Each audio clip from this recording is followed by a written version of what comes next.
there's no question that the first years after 9/11, through 2004, even 2005, saw an extraordinary expansion of executive power, or at least extraordinary claims of executive power, such that we'd never seen before. Most remarkably, probably in the torture context, in which you had a memo prepared by the Department of Justice saying that it would be unconstitutional for Congress to criminalize torture if it were applying that law against the president acting as commander-in-chief in an interrogation setting. And that was really an extraordinary claim. I think to the extent there's any silver lining of that said, and it wasn't just torture, it was in detention, it was in trial, it was in surveillance, the extent there's ever any silver lining in that set of policies, it's that we saw maybe an unprecedented effort by the courts to push back against it. So you had the courts stepping in 2004, again in 2006, again in 2008. And in each instance, conventional wisdom had it, particularly back in 2004, that the courts wouldn't even take these cases.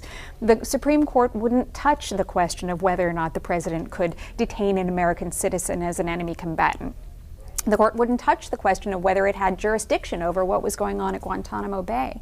And for all the subsequent criticism that there's been of the court's decisions not going far enough to constrain the executive, I think it's important to, at least in historical perspective, understand that it was remarkable for the courts to engage at all at that time. So I'd like to think, and the jury's still out in some respects, but I'd like to think that what we've seen is both an effort to expand executive power and then some efforts by the courts, some modest efforts by Congress, and as rather great effort by civil society, the press, non-governmental organizations, and so forth, to push back against those efforts to expand executive power. Mm-hmm. And I appreciate that.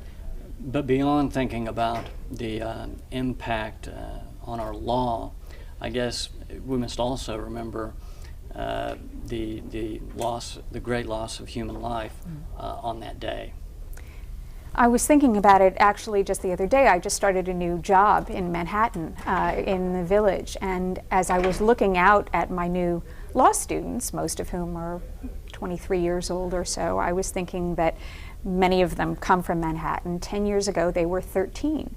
They've spent half their lives growing up in a post-9/11 world, and the people we lost on that day were people they knew when they were children and are only now coming to think of as they become adults. As much as I think the changes in law and the continuing debates about that are important, it made me think about the need to remind them and remind each of my students every year about where we were when this started and who those people were who we lost on that day. I think losing touch with that will be the greatest tragedy that we face if we can't keep those people in mind. Okay, okay. Professor Pearlstein, thank you so much for talking with ACS Blog. My pleasure.